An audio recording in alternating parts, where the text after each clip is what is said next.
在地人在地前来看云林的消息，云林县大鼻乡是全国种稻的面积上大的乡镇，当地有一个叫做稻草捆的迷宫。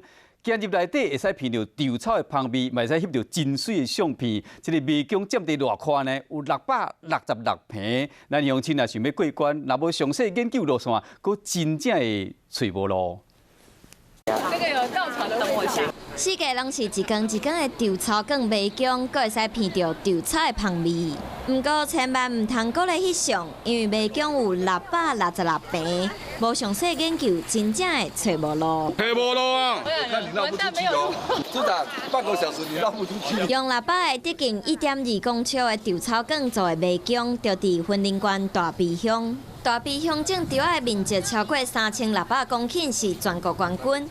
每年收刮了烧稻草引起空气污染的争议，即马这稻草嘛变做装置艺术。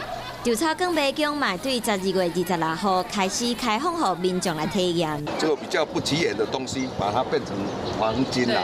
伫元种乡有业者甲石秸果的边界变做崩坑，小朋友伫崩坑内底耍，就拿亲像予石秸果围起来共款。这个是什么？百香果。大不大颗？大颗。想不想要带回家吃？